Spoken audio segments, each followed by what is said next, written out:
this battle. You are my peace. You are my peace. You're my broken love. When I'm broken, You are my strength. You're my love. You're my life. You're my joy and my song in the dark. How I marvel at your mercy.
broken, You are my strength, you're my love, you're my life, you're my joy and my song in the time. Our Father, have your mercy, and I sing, praise to the Lord.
हम सिखा रहे हैं आप लोगों को परमेश्वर की आत्मा किस प्रकार से मनुष्य को नया जीवन देती है। हम भूल जाते हैं, है ना, परमेश्वर कार्यों के द्वारा कितने साफ और स्पष्टता से लिखा है। अगर आप मेरे साथ निकालेंगे यूहन्ना की पुस्तक उसका 14 अध्याय और 11 वचन, हम सब ने परमेश्वर के कार्यों को देखा, हम सब ने परमेश्वर के आश्चर्य कर्मों को अपने जीवन में देखा।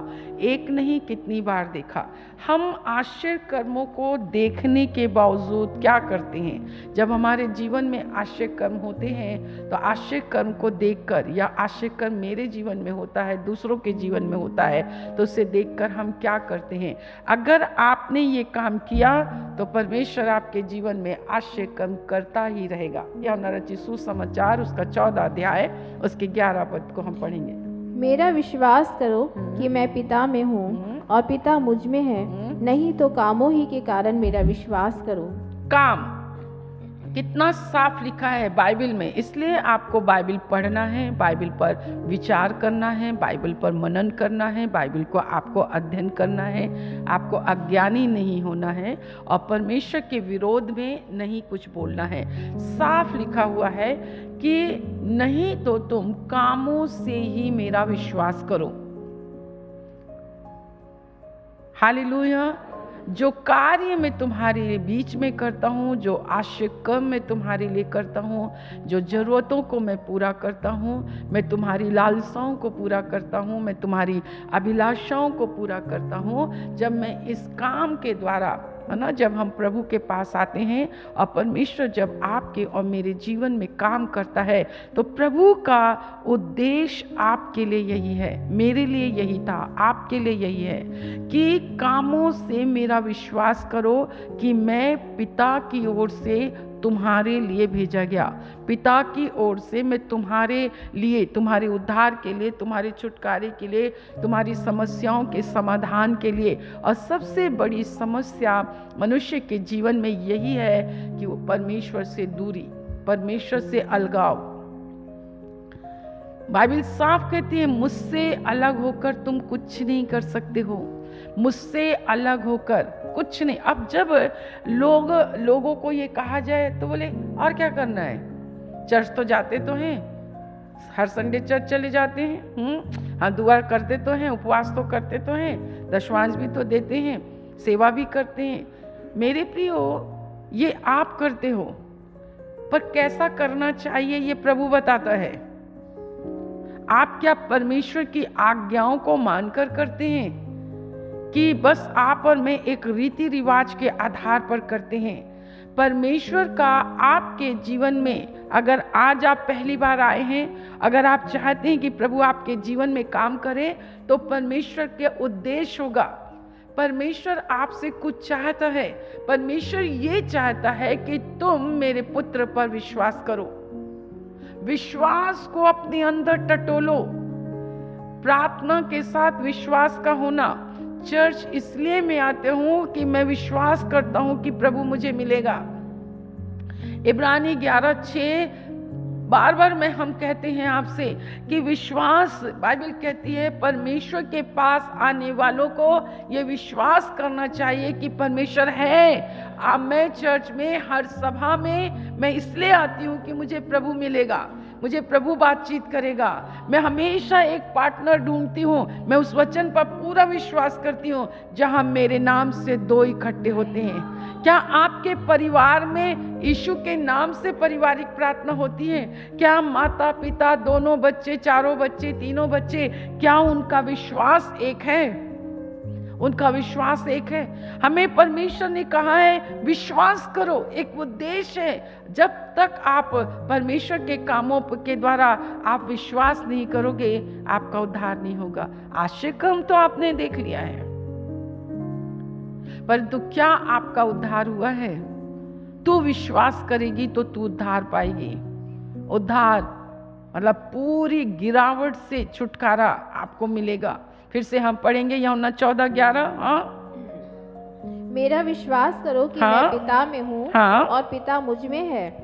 मेरा विश्वास करो कि मैं पिता में हूँ और पिता मुझ में है। हर बार जब प्रभु, आप बोलिए, हर बार जब प्रभु मेरे जीवन में काम करता है, उसके पीछे एक उद्देश्य है कि मैं विश्वास करूं। क्या विश्वास करना है? कि प्रभु आश्चर्य काम करता है। ये विश्वास करना है कि पिता और पुत्र एक ही हैं।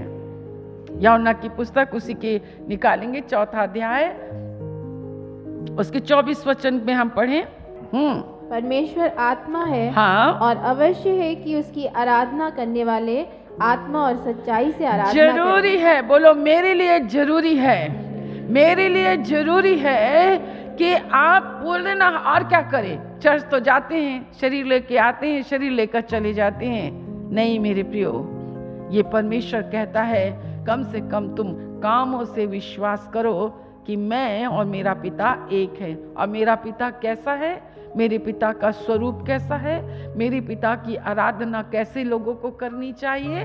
ठीक है, आपके लिए कोई दूसरा प्रार्थना करता है। हाँ, परमेश्वर तो धर्मी और अधर्मी दोनों पर में बरसाता है। ये तो इतना भला परमेश्वर है, ये तो भलाई करने में हमेशा तैयार रहता है। वो अपने आप को मनुष्य के जीवन में प्रकट करना चाहता है। मालूम है, वो आपको अपनी आत्मा देना चाहता है, अपनी पवित्र आत्मा देना चाहता है। मनुष्य की आत्मा बहुत ही गंदी है, परंतु परमेश्वर की आत्मा बहुत सच्ची है। दूसरी बात आपको सीखना है, अपने लिए सीखना है। बाइबल कहती है कि परमेश्वर तो आत्मा है और परमेश्वर की आराधना करने वालों को भी ऐसे ही होना है। उनको भी आत्मा से और सच्चाई के साथ उनको परमेश्वर की उपासना करना है। पहला नंबर, आपको विश्वास करना है कि पिता और पुत्र एक हैं। आपको परमेश्वर ने स्वर्गीय आशीष दी हैं। चर्च में आपको इन दिनों में, नए वर्ष में, परमेश्वर मुझे बार बार उभार रहा है, आप इन्हें बताइए कि परमेश्वर ने आपको स्वर्गीय आशीष दी है, आपको स्वर्गीय स्थानों में बैठाया है। परमेश्वर ने आपको अपने निकटता में अपने प्रेम से भरकर, उससे प्रेम करते हुए आपको परमेश्वर के साथ प्रेम से चलना है, आपको परमेश्वर से प्रेम करना है। पूछिए, क्या मैं अपने परमेश्वर से प्रेम करती हूँ? और प्रेम करने वाले लोगों के कार्य बिल्कुल अलग होते हैं मेरे प्रियो। परमेश्वर आत्मा है और उसकी आराधना करने वालों को आत्मा और सच्चाई से उसकी आराधना करना चाहिए। मेरे साथ निकालेंगे व्यवस्था विवरण की पुस्तक, उसका 5वां अध्याय और उसके 8 वचन को हम पढ़ेंगे। हम तू अपने लिए कोई मूर्ति खोद कर ना बनाना। तो अपने लिए कोई मूर्ति खोद कर ना बनाना। आपको परमेश्वर ने आश्चर्य कर्म किया, परमेश्वर आपकी प्रार्थनाओं को सुना, परमेश्वर ने आपकी एक नहीं, दो नहीं, कितनी बार जब भी आप प्रभु के साथ आते हैं, परमेश्वर आपके जीवन में काम करता है। प्रभु तो अपना काम कर रहा है, परंतु क्या आप परमेश्वर के लिए काम कर रहे हैं? क्या परमेश्वर के लिए काम कर रहे हैं? क्या है परमेश्वर का काम? कि जिसे परमेश्वर ने भेजा है उस पर विश्वास करना, उस पर विश्वास करना। क्या विश्वास करना? कि पिता और पुत्र एक ही हैं, पिता और पुत्र एक हैं। क्या विश्वास करना? यूहन्ना 4:24-26 में कि परमेश्वर आत्मा है, वो शरीर की बातों से खुश नहीं होता, वो आत्मा की बातों से खुश होता है। वो हमारी आत्मा में अपनी जीवन की श्वास डालता है, हमारी आत्मा में वो जीवन की श्वास फूका है, वो हमारे अंदर समाना चाहता है, वो मेरे अंदर आना चाहता है। इसलिए लिखा है, यीशु खड़ा तेरे दिल के द्वार, बंद मत करना, खोले द्वार, आने दो उसे आने दो और अपनी रूह में, अपनी आत्मा में बस जाने दो।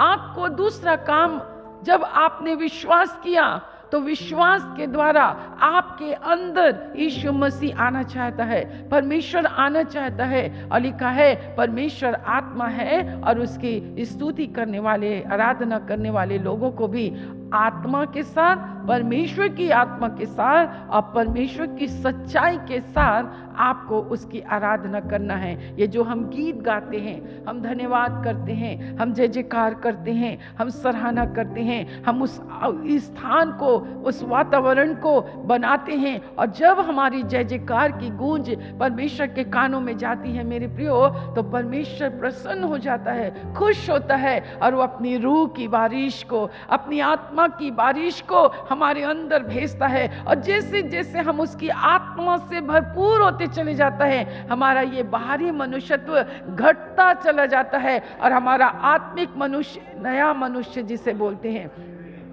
वो बहुत स्ट्रांग होता है, और हम परमेश्वर की निकटता में, लिखा कितनी बड़ी आशीष है उसकी प्रेम की, उसकी निकटता में आप और हम पाए जाते हैं। तो परमेश्वर ने कहा तुम मेरे लिए किसी भी प्रकार की, ना तो कोई मूर्ति बनाना, ना कोई प्रतिमा बनाना, हाँ तू अपने लिए कोई मूर्ति खोद कर ना बनाना, हाँ, ना किसी की प्रतिमा बनाना, हाँ, जो आकाश में या पृथ्वी पर हाँ, या पृथ्वी के जल में है, जो ना आकाश में, पृथ्वी में और पृथ्वी के जल में है, हाँ, तू उनको दंडवत ना करना, उनको दंडवत नहीं करना, और ना उनकी उपासना ना करना, तुम उनकी उपासना करना, हाँ, क्योंकि मैं तेरा परमेश्वर क्योंकि यहोवा, मैं तेरा परमेश्वर यहोवा, जलन रखने वाला ईश्वर जलन हूँ। रखने वाला परमेश्वर हूँ। ढूंढिए, अब आपको सुधरना पड़ेगा, आपको परमेश्वर ने, आपको सुनना पड़ेगा, और परमेश्वर ने आपके सामने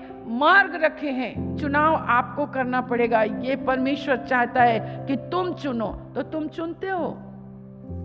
हम चर्च भी आते हैं, हम बहुत जगह भी जाते, नहीं, साफ लिखा है, कम से कम कामों से विश्वास कर लो, विश्वास करो कि मैं और मेरा पिता एक हैं, मैं विश्वास करो मैं एक आत्मा हूं, और तुमको आत्मा और सच्चाई से परमेश्वर की आराधना करना है। और आपको एक निर्देश दिया गया है, इस आकाश में, पृथ्वी में, पृथ्वी के नीचे किसी भी प्रकार की कोई प्रतिमा नहीं बनाना है, ना किसी को दंडवत करना है, क्योंकि तेरा परमेश्वर यहोवा जलन रखने वाला परमेश्वर है, और जहां जलन होती है वहां पर फिर विनाश और नाश होता है।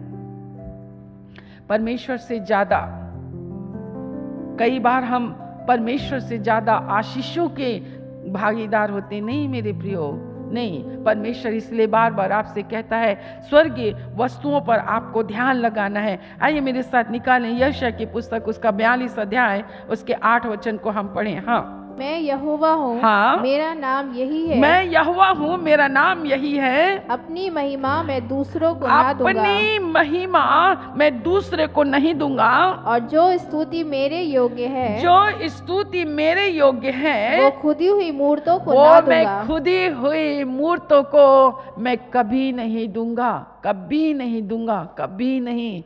क्या आप अपने धन दौलत, घर मकान, बच्चे, नौकरी, कपड़े लत्ते, सोना चांदी, यही तो आपकी देवी और देवता हैं? 50 बार निकालेंगे 50 बार देखेंगे, 50 बार निकालेंगे 50 बार देखेंगे। नहीं मेरे प्रियो, मैं आत्मा हूं, और इसीलिए लिखा है मेरी उपासना करने वालों को, ये बिल्कुल आराधना करने वालों को बिल्कुल ऐसी ही आराधना करना चाहिए जैसा मैं परमेश्वर हूं। हालेलुया। आपको और मुझको सीखना है, सब कुछ व्यर्थ है, चुनाव आपका है, निर्णय आपको लेना है कि मेरा परमेश्वर कैसा है। आइए मेरे साथ निकाले पहला यूहन्ना की पुस्तक, उसका 5वां अध्याय, उसके 21 वचन, हाँ पढ़े हम।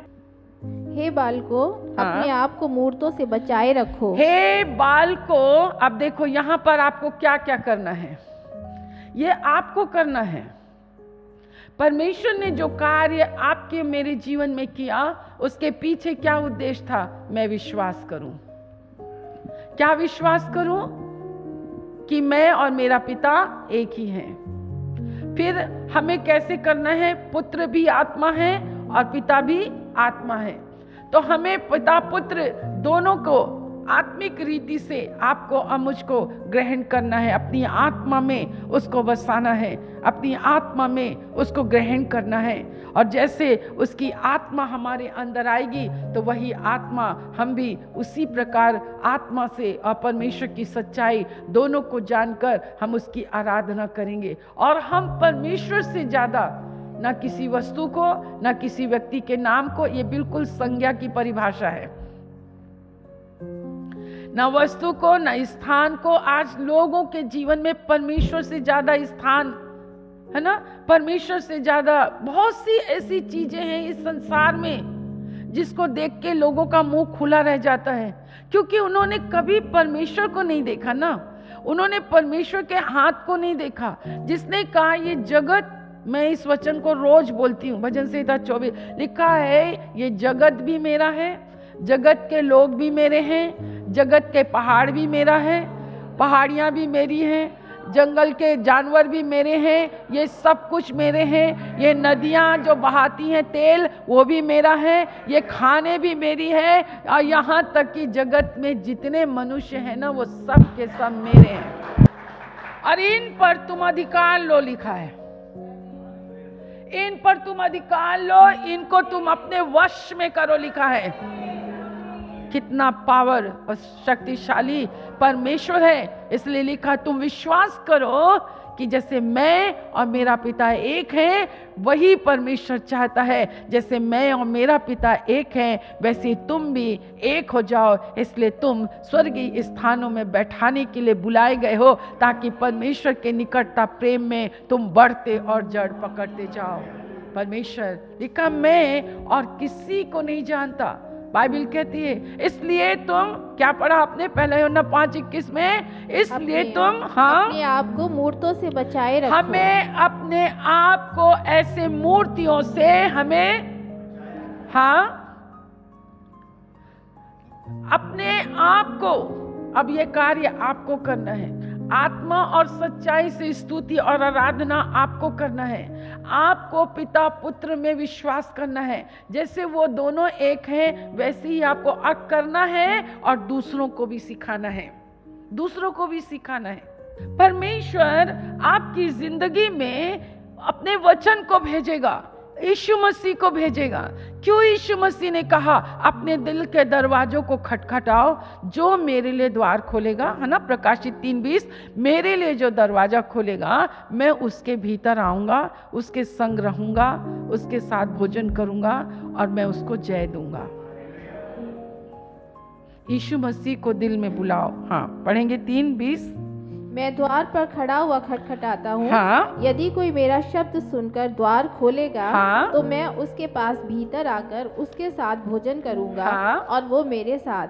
जो जय पाए उसे मैं अपने साथ अपने सिंहासन पर बैठाऊंगा, जैसा मैं भी जय पाकर अपने पिता के साथ उसके सिंहासन पर बैठ गया। परमेश्वर का हम धन्यवाद करते हैं। आप सीख रहे हैं आश्चर्य कर्म। परमेश्वर का केवल एक ही मकसद है कि आप उस पर विश्वास करो। आप विश्वास करो पिता और पुत्र एक ही हैं। उसने कहा परमेश्वर आत्मा है। आपको कभी भी शारीरिक रीति से परमेश्वर की आराधना नहीं करनी चाहिए। आपको आत्मा और सच्चाई से परमेश्वर की आराधना करना चाहिए। आपको ये मालूम होना चाहिए कि आपको किसी भी प्रकार की कोई आपको मूर्ति नहीं बनाना है। आपको देखो कितना बिल्कुल जोर शोर से परमेश्वर का वचन कहा गया। आपके विचार, आपकी भावनाओं में जब तक ये बातें नहीं आएंगी आप श्राप की अधीनता में रहेंगे। मैं आपको बताऊंगी श्राप किन किन कारणों से आता है। सबसे पहला तो यही मैंने बताया, मन्नत को मानकर पूछ पाछ करना। मैं तो हमेशा कहती हूँ, अच्छा आप पहली बार जब मेरे पास आते हैं, ओ क्या करोगे तुम, मेरे यीशु के लिए क्या करोगे? तो धनवान लोग तो हमेशा धन की ओर चले जाते हैं। मैंने कहा नहीं, मेरे प्रभु को ये सब नहीं है। क्या तुम अपना दिल उसको दोगे? क्या तुम अपना दिल उसको दोगे? क्या तुम उसके अपने दिल में उसको जगह दोगे? इसका मतलब है क्या तुम उससे प्यार करोगी? क्या तुम उसको मानोगी कि हाँ यही मेरा छुड़ाने वाला है, हाँ यही मेरा प्रभु है? अगर आप सच्चे दिल से कहते हैं कि हाँ मैं उसको मानूंगी, तो परमेश्वर आपको छुटकारा देता है। तब आपने कहा हाँ मैं मानूंगी, पर फिर तो आप तो नहीं मानते। फिर समाज आ जाता है, फिर परिवार आ जाता है, फिर पति आ जाता है, फिर आपकी बहुत सारी बातें आ जाती हैं। तो परमेश्वर ने तो आपके जीवन में काम किया, पर आपने तो मन्नत को पूरा नहीं किया कि हाँ मैं मानूंगी कि वही मेरा प्रभु है, मैं उसी को दिल में बसाऊंगी कि वही मेरा यीशु है। परंतु जब आप ये बात नहीं करते हैं, तो मन्नत को मानकर जब आप पूछ पाछ करते हैं, तो फंदे में आप फंस रहे हैं। आज का दिन आप इस फंदे से हट जाइए और वो काम करना शुरू कर दीजिए, मैं किसी और को नहीं जानती, मेरा छुड़ाने वाला है। अपने आप को उस दुष्ट से बचा के रखो, अपने आप को उस मूर्त से बचा के रखो। परमेश्वर आत्मा है और उसकी आराधना और स्तुति करना आप आत्मा और सच्चाई से करना आप शुरू करो। हमारी प्रॉब्लम यह है कि हम ये सोचने लगे हैं कि हम बहुत कुछ जान गए हैं या बहुत कुछ सीख गए हैं, यही आपकी हार और यही आपकी हानि का कारण है मेरे प्रियो। या फिर आप अविश्वास में आज तक इतने बंधे हुए हैं कि आपने कामों के द्वारा भी अभी तक आप विश्वास ही नहीं कर पाए कि परमेश्वर है, वास्तव में परमेश्वर है। अगर आपने ये विश्वास भी कर लिया कि हाँ परमेश्वर है, तो आपने कभी भी अपने परमेश्वर को नया जन्म पाने की इच्छा नहीं रखी। आज भी आप शरीर में आते हैं, शरीर में चले जाते हैं। आप ढूंढिए कि मेरा परमेश्वर आत्मा है और मुझे भी आत्मा और सच्चाई से परमेश्वर की आराधना करना है।